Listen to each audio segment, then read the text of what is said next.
Hi, we're back, and the next step I'm going to show you in our series of videos is how to get started with your stitching on our project. And as I said a little bit earlier, we are going to be doing My Valentine. So, first thing I'm going to do, of course, is iron out that wrinkle that comes in your kit with your wool being folded in half. That'll sometimes happen. So we're going to take one of these and we're going to put it aside for later, and then we're going to get started with doing each of our placement of the hearts.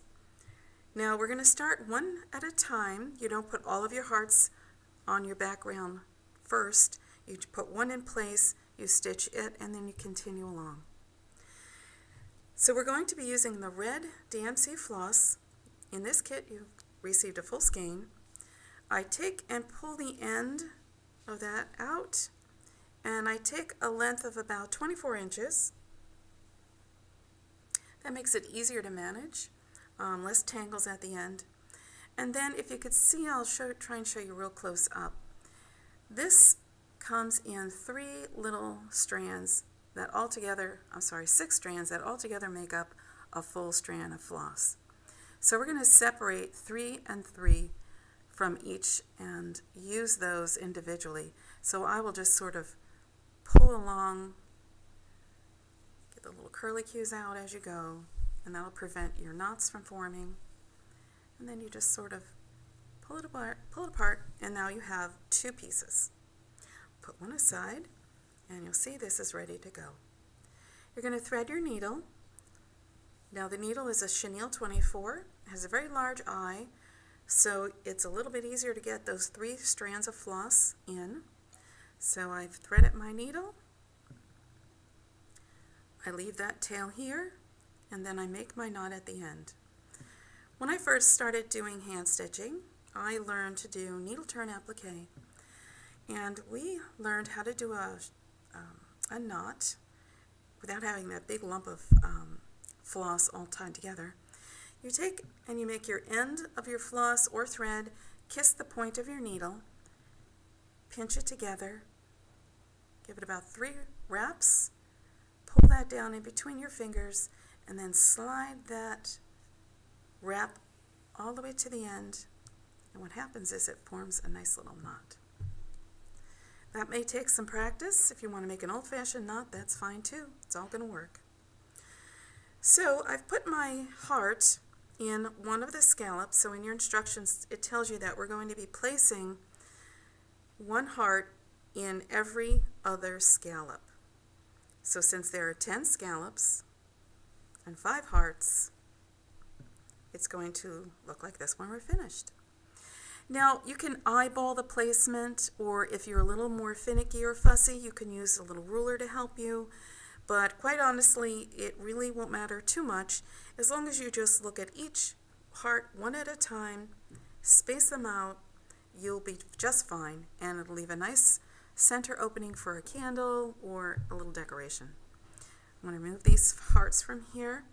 Now I could use some applique pins or straight pins.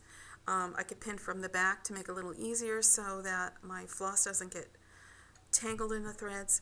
But I like to use either a glue pen or a glue stick.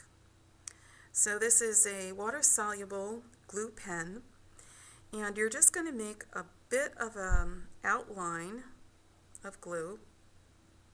And here's the thing I want you to keep in mind. Don't put the glue all the way up to the edge where your needle is going to pierce the floss. It'll make it a little harder to get the needle through. So just enough to stick it in place. Just going to give it a little, eyeball it here a little, and then I'm going to press it with my fingers just to get it to give it a good stick, and it's ready to go. Now I'm going to start stitching using the blanket stitch. And when I'm doing a project like this, I don't want to start in a point, either an inside point or an outside point. I want to start on basically a straightaway. And whenever I have a piece with a point like this, like a leaf or a heart in this case, I like to start my work about here and work my way towards the point, because I don't want the item to shift too much. So I don't want to start too far away from that point. I want to start about here and go towards the point. Now when I do my blanket stitch, I like to work from this angle and I am right-handed, I like to start by coming up through the background, right at the very edge of the red heart. I'm just going to pull that out, keep my floss up and away, up at the top and away. I'm going to come back around, and I'm going to start making my blanket stitch or buttonhole stitch. So how you want to do this is you want to size them out pretty evenly. I like to make mine about a little less than 1/4 of an inch, and the distance in length is also going to be the distance apart that I make my stitches. But I will tell you that as you go along and you come to a smaller point down here, you're going to need to make your stitches a little closer together and a little smaller. So although we have some rules, the rules are meant to be broken. So I will get started with my first stitch. So I want to keep going straight. I don't want my stitches to be on a diagonal. I go through my red heart and I come up from the back just about where my floss started. And then I'm just going to pull that straight up and give it a nice little tug to secure it. Now if you pull it too tight and you curl your project, just give it a little wiggle, kind of fluff it up a little bit, and it'll loosen your stitch a little bit. So to continue, we need to keep our floss straight above our work and make our next stitch, and I'm going to put it right about here.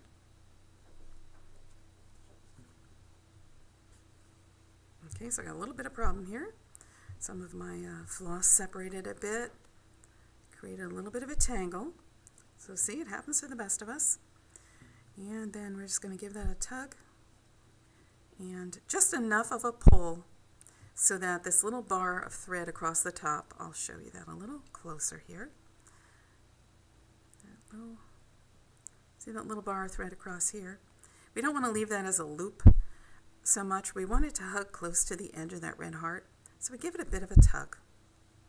I like to hold it with my thumb to keep my floss in the right position. Get those little twists out of your floss, so you just kind of spin it until that twist goes away.